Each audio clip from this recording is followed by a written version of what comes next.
on the men's game, there are 17 short format franchise domestic leagues in the world. 17, all after the same 50 players, maybe 40 players. It's just unsustainable. It's really important we're in that top tier. And the 100 has the ability to do that and get there. But there is a big element where salaries will need to rise. We are the 6th highest payer. And the highest on the men's side is 125,000, and we have fallen behind. Now, the IPL is miles ahead, so their salary purse is 13 million, whereas the next highest is around 2.6, 2.7. So they are miles ahead.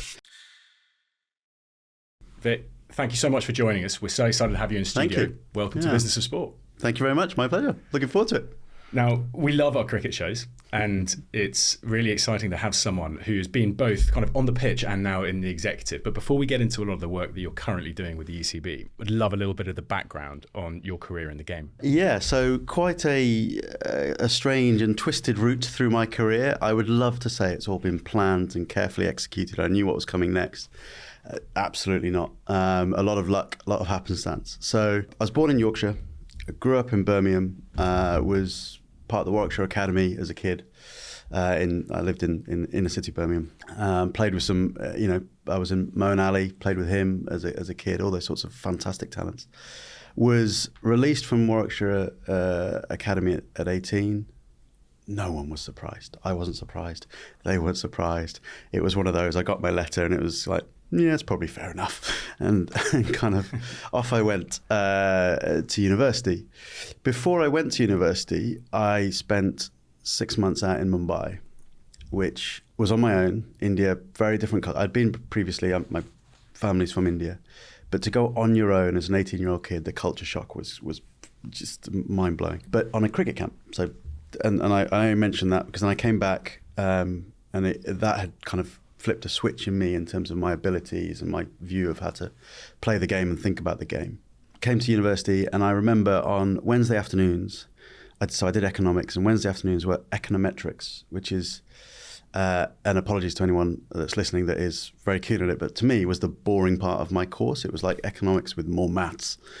Or you could play sport, and that you had the option. So I ended up doing a lot of sport on Wednesday afternoons and a lot of time in the nets in the gym on those Wednesdays. And then 2005, I think it was. So in those days, the British universities would play the counties as warm-up matches, or the touring side as warm-up matches. And I just happened to do okay in some of those games. I then did okay in the league that year and got a trial at Surrey. Played a pre-season and a few of the games to start the season for Surrey. And to be honest, I hated it. It was terrible. The culture there, so the Surrey were the greats of the 90s, and there were some of those people there that were playing that were my absolute heroes. Butcher, Rampakash, and they, Azam Mahmood, they were brilliant. Really great people, obviously great talents. And then there was a whole bunch of people as well that were not quite there and didn't enjoy being a trialist. I didn't enjoy that experience at all. So I said, fine, that's great. As a punter, as a fan of the sport, I've kind of touched it, experienced it. It's great. I'll play my Saturday afternoon club cricket and that'll be fine. Went off later that summer. I didn't know at the time, but knew now that Gloucestershire played a game against Glamorgan. And Croft and Koska got 19 wickets as two spinners, got 19 wickets in the game. And the Gloucestershire spinners got 2. And so Bracewell, the coach at the time, said, right, we need to find a spinner here. This is something we need to go out. So the scouts came out. I got a call, said, do you fancy a game? And I said, no. I said, look, I've tried it. I've got this other thing, in terms of careers and all that kind of stuff. And no, I'll leave it. And it was my dad, actually. It was the summer break from university, and my dad, who I'm very close to, was sat there and he said, look, you're sat on your backside on my sofa, you're eating my food, you're spending my money, just go and have a game of cricket. Just get out the house, go and have a game of cricket. And so I was like, fine. So we played a game that summer, I think it was against Holland or something, a second 11 game. And immediately, so I'd never been to Bristol before. So I got lost. So I was 10 minutes late or 15 minutes late to the game, which was me turning up. I didn't have any of the kit, didn't know what was going on, turned up. But the culture there was immediately brilliant and different, and I really enjoyed it. And then fast forward, it was a week, 10 days later, I played 2 second team games. 10 days later, I played my first 11 debut against Somerset. And having spent the start of the summer watching these guys on TV, I remember my first ball in professional cricket was to Justin Langer. And at the other end was Marcus Trescothick.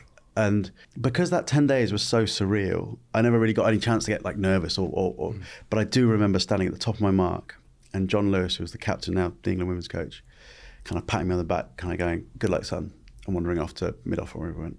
And I do remember standing there going, what is happening here?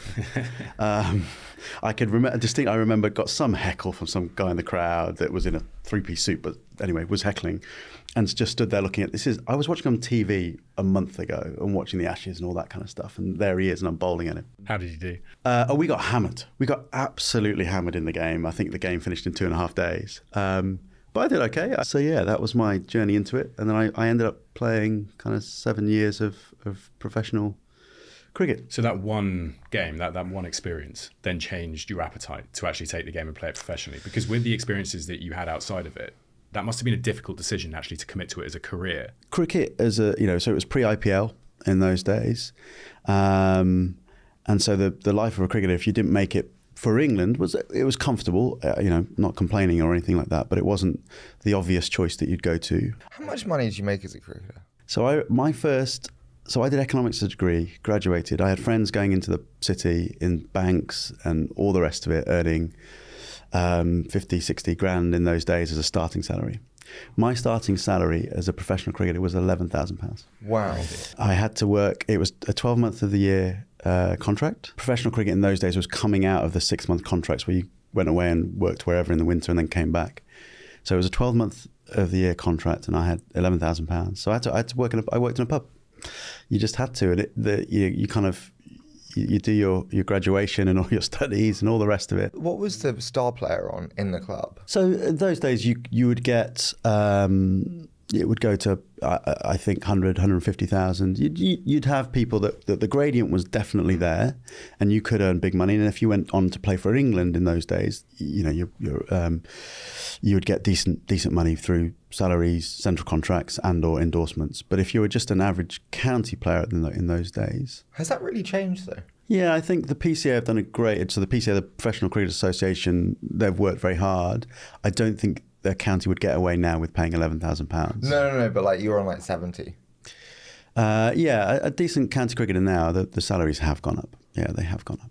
Yeah, so it's decent. You have to, because otherwise you lose the talent. As a 15-year-old, 16-year-old, if you're a talented sports man or woman, it has to be a viable career. Otherwise, often these boys and girls at that age, they're good at two sports, right? People that are very good are often good at two sports, and they just choose the other one. Gary Neville, the Neville brothers, right? Are quite a famous one that were in the Lancashire books, I think, at the time, and obviously chose football. But this is a big reason why the birth of short form cricket, or I say the birth, should we say the kind of the prevalence of short form cricket has created different types of opportunity, because now you have the competitions that enable you to play and earn outside of the traditional county game.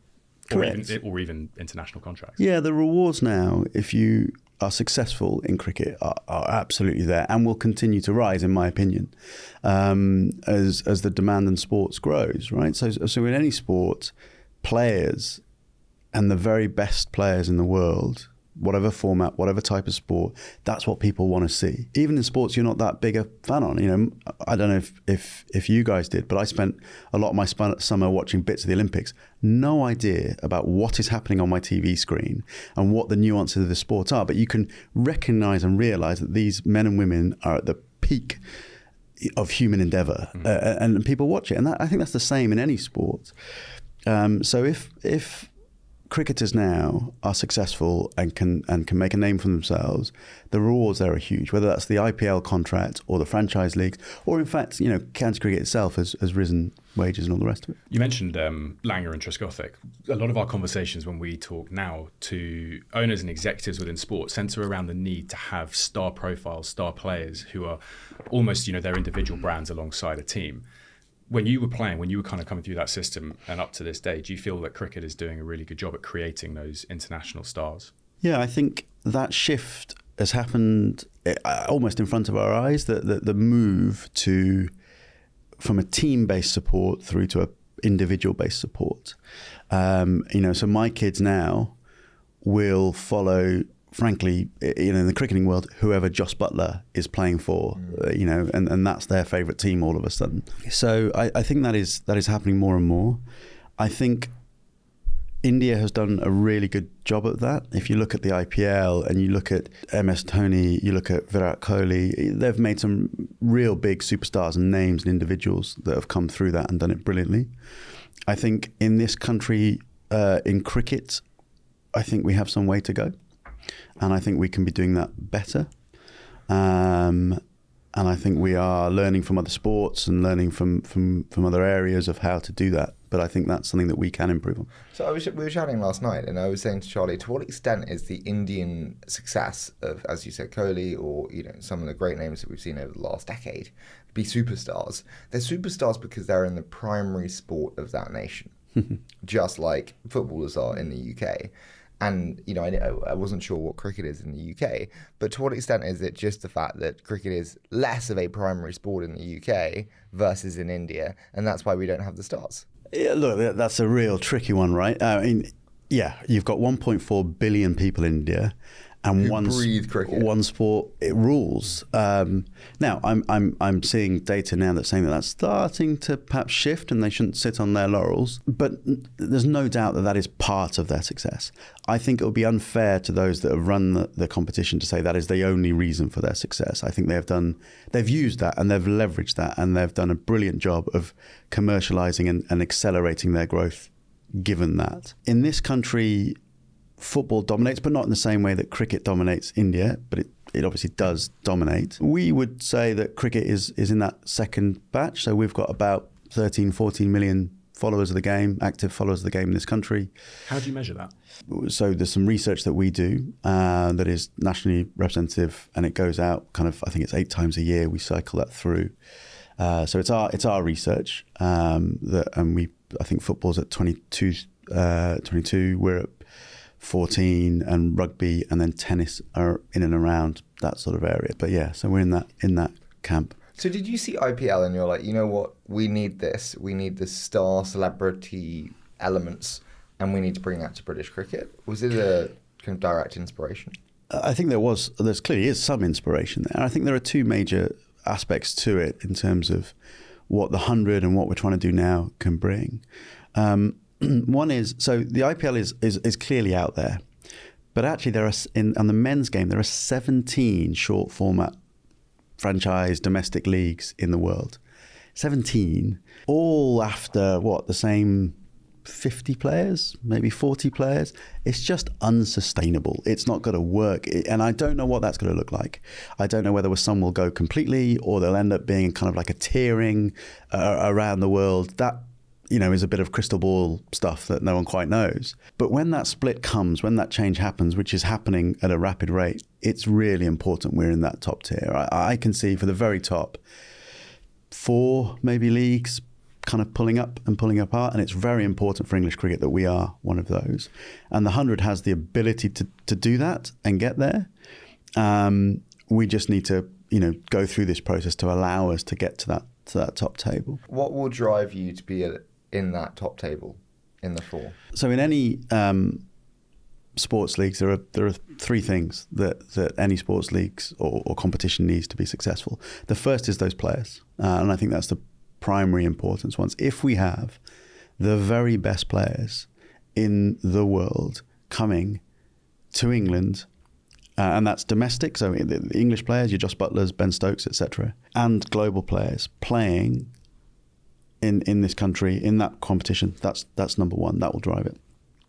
The second is an element of jeopardy. If all the best players play for one team and they win every game, it gets a little bit boring and long term won't work. And the third is a connection or a tribalism, as I call it, to those teams. People, so for my sins, I'm a big Aston Villa fan. We had a great day yesterday. Good. But we've had some ups and downs, but you stick with it because of that connection to that team. And the 100 to date, and it's not a criticism of the 100 because we're only 4 years old, we're starting that, but we just need to accelerate that real connection. There's still a bit of the 100's a great day out, And so I'll go and watch it with my family and stuff, which is brilliant, and all the rest of it. But what we need is, I'm a London Spirit fan. So that's why I'm going to go, and I'm going to follow London Spirit closely, and then I'm going to go and travel to wherever and all the rest of it. I've been up and down motorway service stations to Middlesbrough way and everywhere else in between because I'm a Villa fan, and that's what we kind of need next with the 100. Tribalism's hard to build, though. Yeah. Like, how do you do that in this sport where it's also beautifully marketed as you say, a family event? Yeah, I think it's hard, and it will take time. So I don't think we go through this process over the next 6 months and then done, it's sorted. Absolutely not. It will take time. It will take investment. It will take focus to do that, and some of it is sheer. You come year on year in because it's a great experience and it kind of builds organically. But I think what's core is being audience led, and it's a bit of a cliche and a jargony phrase, but we do a lot of work to understand why people are coming, what they're interested in, what they want to see, what they want to experience, then trying to deliver that for them and being very specific and intentional about that. And I think if you can keep that at your core and the present in all the decisions that you make, then I think that builds the tribalism, builds the uniqueness of it. I give you $10 million for the players' budget. You can get big players with $10 million. Can you get big players with $10 million? Yeah, you can get. So if I put $10 million and say, great, let's just dominate this, would that get the players? I think the being able to pay the players, because they're so much in demand, they have more and more choices about where they play. And yeah, look, I think it's oversimplifying to say they go for the biggest check, but obviously they have short careers and all the rest of it. They've got to kind of make that decision. But I do think there's an aspect of, we have other advantages. There aren't many other cricket leagues in August. We need to look after them and their families. A lot of the more senior players have young families and all the rest of it. So that all those sorts of things come into play as well. As is full houses. Everyone, if you're a sportsman or woman, you want to play in front of full houses. You want to test yourself against the best players in the world. What the IPL you can pretty much guarantee is that every game you're playing is a tough game, and it's got some world-class superstar on the opposition. And by the way, you're playing with some other world-class superstars on your team that you can learn from. So all those kind of things come into the ecosystem. When it gets cyclical, where it's good for my brand to be here. Yeah, so exactly. I should be here. It's that not missing just out I'm thing. delivering for your brand. Absolutely. So all those sorts of things, I'm sure, play into that their thinking where to play. How do you look to now improve and build on what you've managed to achieve in the 4 years from a player's perspective? What do you need to do to continue to attract more of the best, the elite group? There is a big element where salaries will need to rise. What's the most someone's been paid so far for the competition? So at the moment, our structure is it's a draft system. So there are fixed bandings, and the highest on the men's side is 125,000. How much is the IPL? Well, Mitchell Stark went for about $2.5 million. It is worth saying we do get some of the best players, and the women's game especially is in a very different place because we are getting the best players in the world on the women's game. But on the men's, so you can look at it in two different ways of metrics. We are the 6th highest payer in the men's game. I think we're about to go 7th if we stay still at the moment, which we won't. And the top earning, because there's always an element of the 15th select in the 15-man squad. But with all due respect, you don't need to pay huge sums for, because for them they might be an up-and-coming player, the experience around them and all that kind of stuff. But it's that top 3-4 players that you do need to pay to get their time and their effort to be there. And we have fallen behind. Now, the IPL is miles ahead. So their salary purse is 13 million US, I think that is. Whereas the next highest is around 2.6, 2.7. Wow. So they are miles ahead. We also don't need to compete. You're not in direct competition. We can't afford to, and we won't go to that levels. We can't afford to. We don't need to. But us at 1.2 versus 2.6, 2.7, that does then make a difference, especially at that top end. So we need to shift up and get to a place where actually, no, we are at least, if not slightly better than, and we become the second in that sense. In technology, which is obviously where I spend my day job, investing, all value generally accrues to the first place. It's the big lesson, and it's like 95% of value accrues to the first place, and then 5% accrues to the rest. A classic canonical example is Uber, and then everyone else. Your Lyft, your Halo, your Free Now, you name it. Is that the dispersion of value in these leagues? The value in the IPL huge shadow compared to the rest of franchise leagues at the moment. There is a lot of space and a lot of room for more than one, though. I think that where it's different is because of the calendar. The IPL is on for 3 months of the year. There's another 9 months where fans want to watch the sport and want to engage in the sport. We have two big advantages. August, which is when the 100 is on, there isn't a huge amount of other cricketing content. You can't play anywhere else apart from here in America, or that Northern Hemisphere style. So that's the first thing. And the second is our time zone. We stick a game, the same as the English Premier League, we stick a game on at 3 p.m. here. You could broadcast it pretty much around the world and it'd be semi-sensible timings, either at breakfast or at dinner time, which is a really big advantage of how we think this can grow to be a really truly global product. So yes, to your question, the IPL is massive compared to, I think I read somewhere it was valued at 16 billion at the moment. So it is much bigger, but that it isn't quite the same metrics because of that calendar, I don't think. How do we drive cash then into the 100? We open up the league for sale of clubs? Yeah, so what we're doing at the moment is that, we're in the middle of a process to bring in investors into the 8 team. So it's an 8-team league, and investors can come and come in. And that will bring two things, in my view. One is cash and capital as people invest into a competition with huge growth potential. But the second, which I'm almost more excited about, is, look, we're a governing body. And without wanting to be overly critical of myself and my colleagues, we're a governing body, and that comes with lots of different priorities, lots of the things that we have to do. The skill set and the expertise that we will bring in through those 8 different teams is what I'm really excited about. You create partnerships, and the way I'm looking at it and thinking about it is, what drives growth in a competition? Fan engagement, experience in bowl, engaging with the next generation. Well, who is the very best in world sport, technology and entertainment? Well, let's have them in. If you're looking at, connecting with the next generation, you'll do hard to look past some of the American sports like the NBA and how they use social media. So why can't we have somebody from that world that knows all that stuff come in and help us? If you look at in-bowl experience, well, the NFL in-bowl experience is superlative. And we've done a good job, but miles apart from where. So let's have them in and help us with that. Who is great at sporting operations? Who's brilliant at telling a story, all those different things. And if you can create 8 partnerships from around the world with the 8 best people that can help us grow, it might be a slightly tricky boardroom table at times, I'm sure, but I'm excited about that boardroom table because those kind of conversations will unlock things that I have never thought of and others will never have thought of for this league. And that also separates us from all the other leagues that I know of at this point in cricket. Well, it was yesterday the Glamorgan CEO welcoming the potential for Ryan Reynolds, Rob McElhenney investment in Welsh Fire, one of the franchises. All jokes aside, though, it's being able to implement the type of thing they've been able to do in a football club, which has built profile around something, built a completely different way of running it, a whole new set of expertise. Do you think that would work? Why not? I think with Wrexham, there was still a core fan base that loved and breathed the product. They exemplified it. They made you bring your family. But I don't know if I'm naive, like most venture capitalists are, about the local fan base for this cricket team. I don't think you can't create it as easily as you can amplify it. But we are amplifying, right? So we've had 4 years. It's not as long as Wrexham, I understand that. And I'm saying actually on this one with the Ryan Reynolds buying the team with Fire. Welsh Fire, yeah.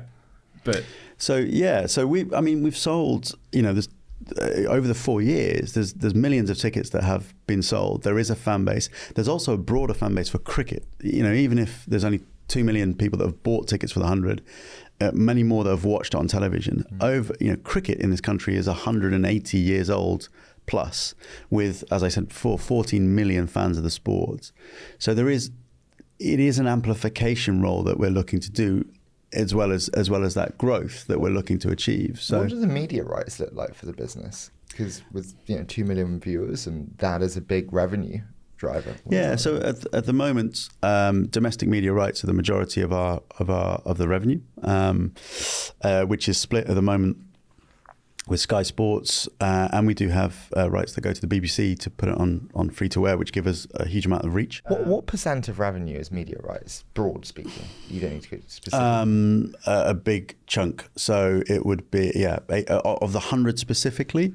80% will be media rights at this point in time. Wow, that's a lot given tickets. Maybe a little bit less. Yeah. And what the revenue kind of distribution is like? Is it centralized like revenue into the 100 that's then distributed amongst the franchises, or do the individual franchises also have the opportunity to make their own money? Well, the short answer is a bit of both, because the interesting thing is, for the first 4 years that we've had, the 100 has been centrally run. So the ECB have owned, operated, and therefore run the tournament, which means that all the rights has come together, and we've allocated, and there's been allocation to the different competitions. Going forward, the amount of media rights that will come in for the 100 will be split equally to the 8 franchise teams. So they will, and then on top of that, they will then get their ticketing revenue, their sponsorship revenue, and the ability to further monetize and grow commercials with the expertise that I spoke about previously. When you first sat down and had the discussions as an ECB, as a governing body, around the concept of 100 and building value into English cricket in a different way that it wasn't currently there, can you take us to that moment? How did that discussion come about to form this competition? Ultimately, the 100 as a concept was born out because English cricket at the time, so you're going back into 2015-16 when it was first kind of conceived, had a huge potential for growth, but was underachieving in the sense of where it could get to and the growth it could get to. There was also the IPL and other competitions that were starting to rise, and people could see the trends of what was happening. And so the ability and the need for English cricket to create something that would look at international cricket and have a domestic tournament that could go alongside it, that could be monetized and grow commercially, but also something that could grow into a slightly new audience. I think English cricket, like many other sports, has a core fan base that is of a certain demographic, age, gender, all those sorts of things. And therefore, how do you respect and hold those fans and serve those fans and give them what they want, but at the same time starting to expand and grow into a new set of fans? And that's what the 100 was about and what it was there for in its first iteration. And it was also building value, right, into the county system as well. I think this is really important because of the history of the institutions that have run English cricket and the struggles that county cricket has had for lots of different reasons, from them as viable businesses now in the world of competitive sports. How important was it, and your kind of discussion as an ECB, to build more value into the counties by being able to give them ownership of, should we say, franchise cricket as well? Absolutely. So this sport, any sport, is built off, the foundations for us, it's the counties. And we have 18 first-class counties plus the 19 MCC. They do all the important stuff like talent development, talent identification, creating those superstars that we've spoken about, that gets monetized and all the rest of it. So a huge part of that, and a big part of what we're doing, is to connect better with those counties and to give them the ability to, if this goes anything like what I think it can and will do in, over the next 6 months, it's, what should we say, a seed funding to kind of really be sustainable growing businesses in the long term. And it will help fund and support all of county cricket, not just this in isolation. And that's a really important aspect of what we're trying to do, is that, yes, this can grow and it will grow and it can become this global behemoth if it all goes well. And that will then go on to support and grow and create financially sustainable businesses across all of cricket, whatever it is, whether it's the county championship or the blast or test match cricket and all the rest of it. So I'm an investor and I'm looking at buying one of the teams. Lovely. Broad strokes, how much does it cost? So we're not putting numbers out there, but ones that are higher than that, and there'll be ones that are lower than that, just based on where they're at. So I'm so sorry for being naive. What do you get for that? Like, because the stadiums in football and the real estate, it's a really interesting thing that we've learned from interviewing footballers. The real estate is often kind of this really nice collateral to buying a team. Yeah. Is there real estate when you buy one of these, or it's just the right to play in the league? Correct. It's the right to play in the league. So It's this league that is just over a month window. There are 10 games to play, and you then get the brand and all the rest of it for the year round. You get the broadcast revenues, you get your ticketing and sponsorship and all that kind of stuff. And if you want to pull out hospitality as well, which is a decent one. Got you. Okay, and then I need to work with different stadium providers to organise all facilities. Yeah, so the thing that we're doing slightly different is, rather than a pure kind of rental agreement of just kind of you become the stadium becomes a landlord, is that the venues are equity share owners as well. So it's a partnership with them. So you're not fighting with them all the time, or they're in it together. You're in it together to grow this brand and this team and cricket in your area. So Surrey will be an equity partner with you at the Oval Invincibles. They'll work with you. And we think that partnership creates that connection, as we've spoken about, all the way down to the grassroots of the game in London, in this instance, all the way through up to an investor that can help that team and brand grow. It's only 49% of each franchise, is that correct, that is up for sale, or can you buy the whole thing? The pre-sale arrangement is that the host venue has 51, ECB on behalf of the game has 49, and the minimum sale will be 49. So we will sell the 49 that ECB are holding, and then each host venue has the choice if they want to sell more than that. And I expect some will do that in the conversations we've had. So the ECB could get 400 million essentially if they wanted to sell half the enterprise value of their. Yeah, to then. That's an amazing capital injection for a game of cricket. Well, exactly, and then we've agreed behind the scenes and all the rest of it of how that will get distributed and shared out, and that's all the way down to the kids playing and the recreational game through to the county. Was that one of the reasons why you decided on the structure then of kind of a governing body owned and funded at the beginning, to build value before, and then when the time came, you could sell for the right price? Yeah, in the same way of. It was in startup mode. So in the same way in your world, you kind of, to be able to control that and run it, not because anyone couldn't do it, it's just you keep it all aligned and keep it all working. Well, we say you need to early test and then find product market fit with an early base of customers. And then once you have customers who love it and come back, you expand that profile. And it's only when you can build repeatable playbooks that then you start to raise more money. Correct, and exactly that. And I think we're at that stage now where to go to the next level, we frankly can't keep doing it at the centre from a skill set, capacity and affordability point of view. So you then start to devolve it out and bring people in that can take it. Do you mind if it's an event? And what I mean by that is after work, it's fun, there's lots of, beers, and it's a great after work event to go to. Brings in loads of money. People who don't maybe watch cricket normally go, well, this is kind of fun. Is that okay? One of the core tenets of this is the family audience, and I think that's driving a lot of value at the moment. We've unlocked something that a lot of sports are trying to get in this country, which is that family feel and that family audience to it. And so I would want to keep that element of it. But the fact that it's an event, I think you can have it as an event and it's a bit of fun and all that sort of stuff, while keeping the family audience to it, while keeping all those other core tenets that's important. And so if that, and I expect that to grow, and I expect that will help with things like yield and all those sorts of things over the next 5-10 years. To what extent do we need more, less of the Americanization of the game?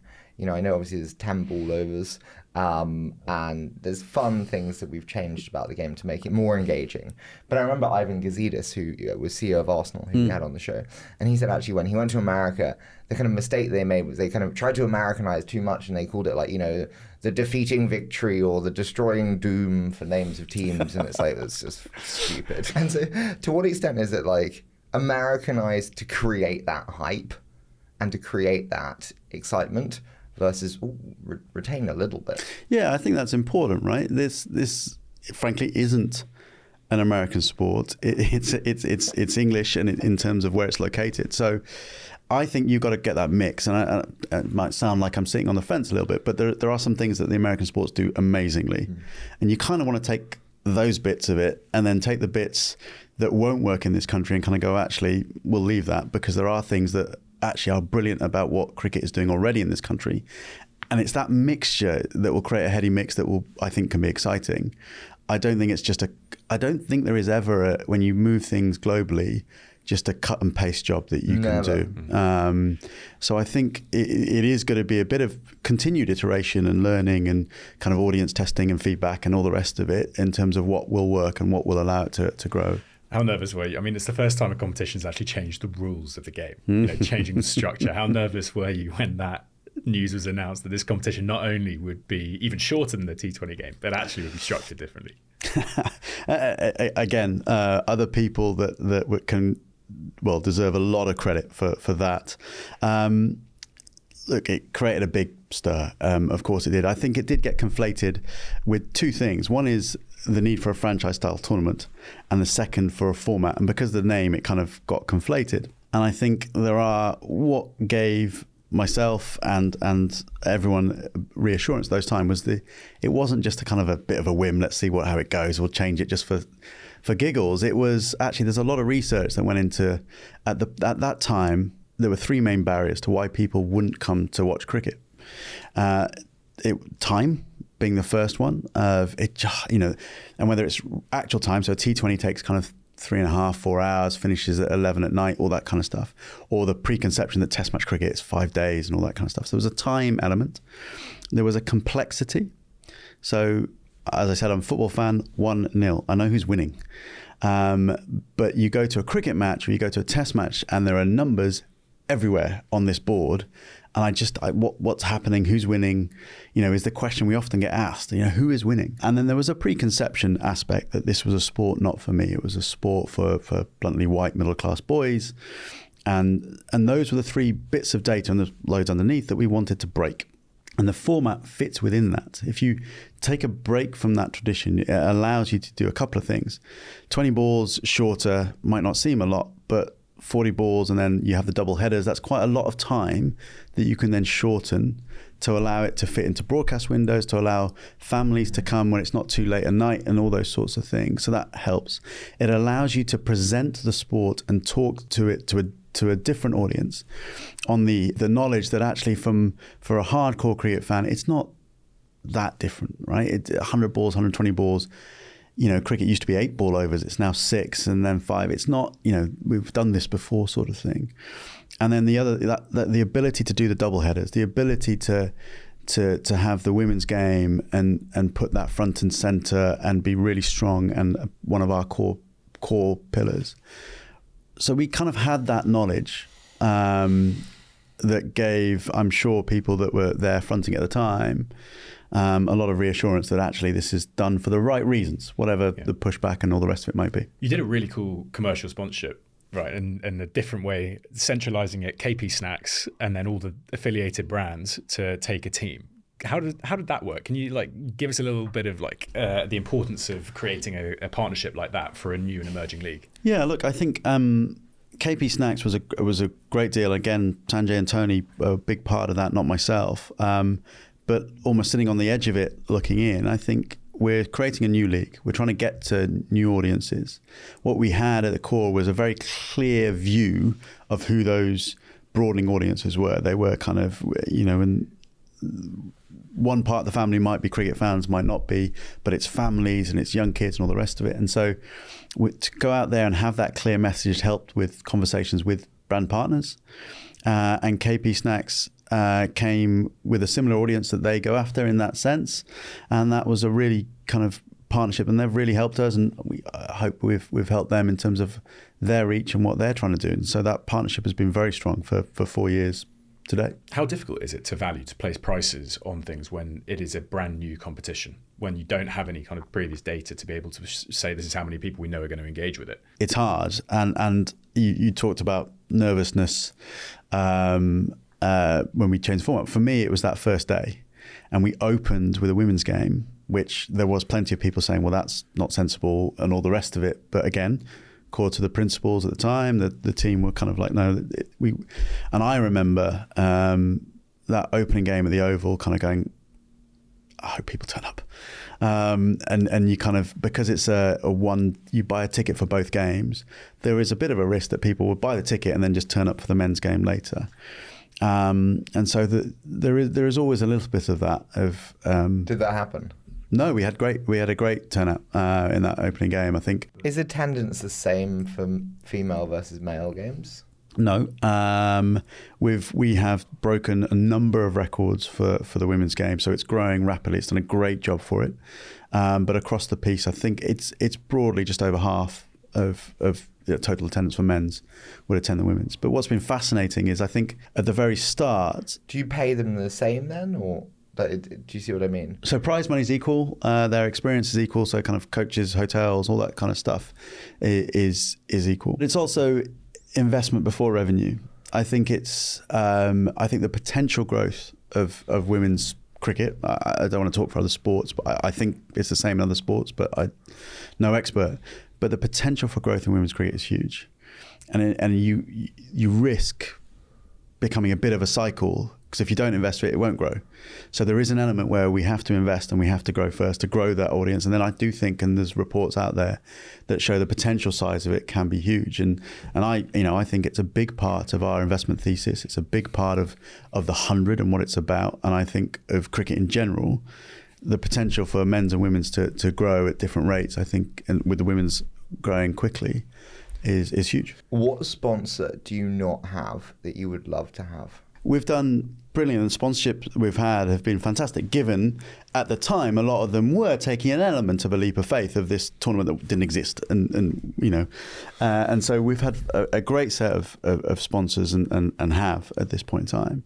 As this thing grows, as this becomes more global, I think that obviously opens up much more opportunity for global brands to come in and help us on that journey around the world. And so, yeah, those sorts of names that can really unlock around the world the next generation of sports fans, and we can continue to be at the forefront of that family feel, sports, league, and all those different core tenets. I think that would be great. What's the time frame for you to get the investment piece now completed? Do you want it by next year, or is it quite open-ended? The most important thing is we get the right partners. If that takes a bit of time, that takes a bit of time. I think it's fine. The advantage that we have that most others, look, this doesn't happen very often where it's all at once, and it's the kind of the founding and foundation of a league in that sense. It's very rare. Normally it's like, Chelsea sale or whatever it may be. But we have been running for 4 years. And so if it, like in this first round, we kind of look at it and go, right, either the values aren't there for one or all of the teams, or the right partner isn't there for one or all of the teams. It's fine. We'll just carry on running it. We'll do another year. So I think that's my priority is to get the 8 partners and make them amazing and to help us grow. Can you do partial sales? Could you sell 4? Yeah, we could do, and that's I don't think so at this point of where we are in the process. The amount of people, the amount of interest, the breadth of interest, of which there's some really exciting names in there, some of which haven't been leaked to the press, funnily enough. But it's well done. There's time, So I don't think so. But if a team, let's take another. If London Spirit, we don't get the right partners for London Spirit, we'll hold it and we'll work with the MCC for another year and try again in a year's time. So I think that's possible. Having said that, that's the first priority. In terms of a timeline of what we're looking for, we're hoping these are done over the next 6 months, so that whatever this new world looks like for the competition, those deals have transacted by the 2025 season. So we have a ticket on sale date that's normally kind of end of February, with our members to buy tickets, and we then have the draft is normally in March. And it would be nice if people know kind of A, if they're a player, who they're signing for, and B, if you're a fan, kind of if there's going to be things changed. Now, I think everyone acknowledges 25 is going to be a bit of a transition year because deals could take 2 minutes, they could take 2 years. Let's see, but that's our aim. Is it going to create an unfair advantage in any way if a few do get the investment and a few don't? Is there going to be any, I guess the question really is there any change in the teams that have now, should we say, the private investment to the ones that are still more centralised? No, I don't think so in a year or two. At its heart, so domestic broadcast rights are contracted through to 2028. In that period, your major revenue source is fixed. We've said it's going to be equal across our 8, so it's a fixed amount.